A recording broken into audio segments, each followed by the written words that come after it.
I heard so many different opinions about Paris, but when we arrived, it felt relaxed, artistic, and completely unique. We found beauty in Paris, but also a few less pleasant moments. Here's my honest opinion and full story. The first thing we noticed in Paris was the flowers and the smell of fresh croissants on every corner. Such a simple, beautiful way to start our adventure. Walking around, it felt like we were in a movie with cozy cafes, cobblestone streets, and little artistic details everywhere. It's easy to see why people call Paris the city of love and inspiration. As we continued exploring, we came across the majestic Triumphal Gate and felt the city's history and grandeur. Right after the Triumphal Gate, the avenue continues with the iconic Champs-Élysées, bustling with energy, cafes, and lines in front of famous shops like Louis Vuitton, Levi's, Saint Laurent, and Chanel. Paris can be a bit expensive, sure, but walking down this iconic street, you really feel its charm and why it's so unforgettable. We were really careful because of all the stories about pickpockets, especially around the famous landmarks, and I have to admit, that feeling made things a little uncomfortable. But fortunately, we didn't have any bad experiences, and we didn't see anyone else having any either. One thing that was really unpleasant and felt unfair happened on our first day, during our first metro ride with backpacks to the hotel. We had bought the tickets, but when we tried to validate them, the machine kept showing a red cross. We tried multiple times and it still didn't work. Other people were going through anyway, so we went too, but it was frustrating because we had valid tickets and tried everything we could to use them. After we left the first metro and tried to catch the second one, there was a ticket control waiting.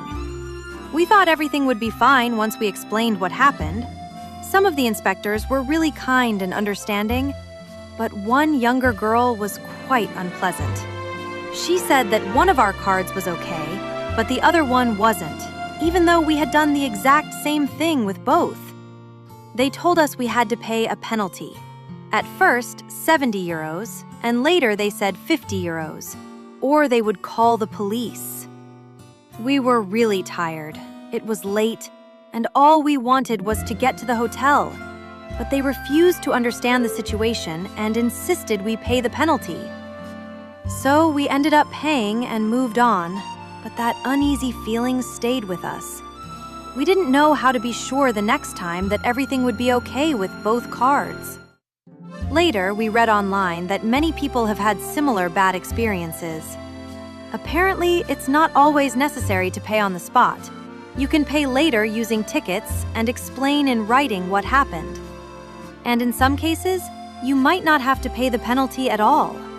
Some also mentioned that inspectors might get a bonus if you pay immediately, which could explain the aggressive attitude toward tourists. Later, we discovered an app for buying metro tickets online, where you can check if your ticket was validated correctly.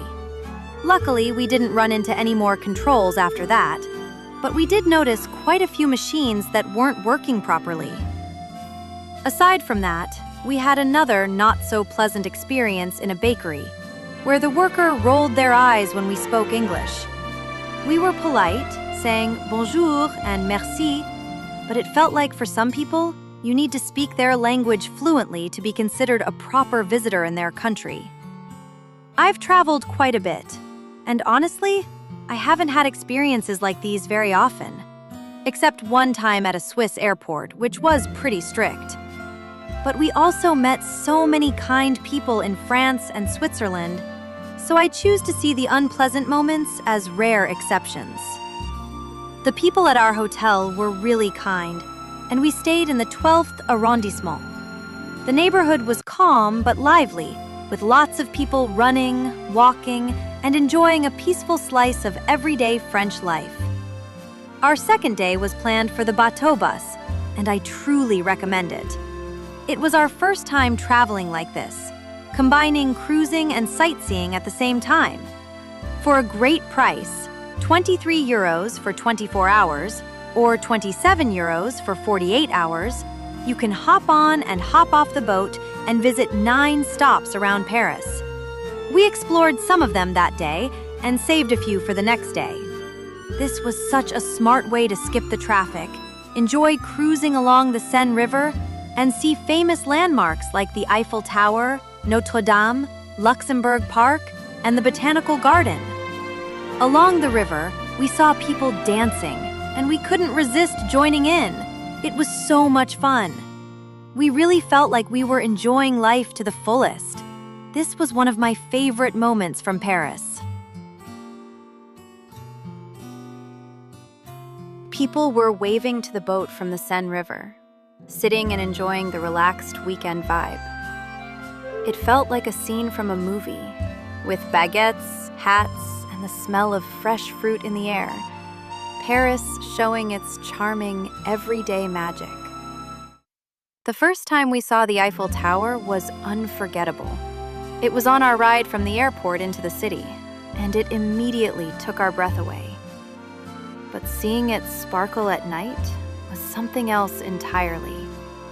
The lights made the city feel like a dream, romantic and magical in every way.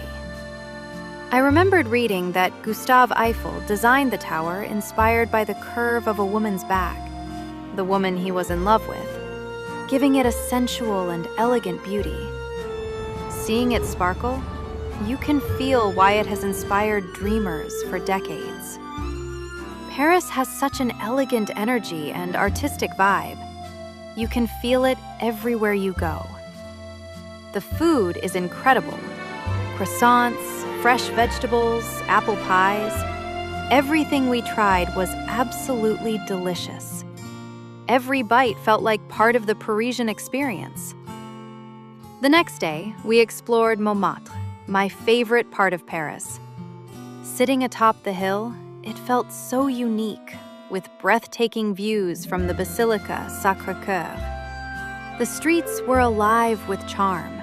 Small cafes adorned with flowers, artists painting portraits, and the lively energy of people just enjoying the day. There were even a few old windmills, adding to the historic and artistic vibe. Some men were singing, and soon the crowd joined in, creating a magical, cinematic moment. Paris seemed to shine through the night, bidding us farewell. We said au revoir with some tasty macarons in different flavors, feeling like we had truly captured the spirit of this incredible city. I felt so inspired by Paris, but I'd love to hear you. What feeling does it bring out in you? Share your feelings and thoughts in the comments. I can't wait to hear them. Soon, we'll explore even more amazing travel destinations together.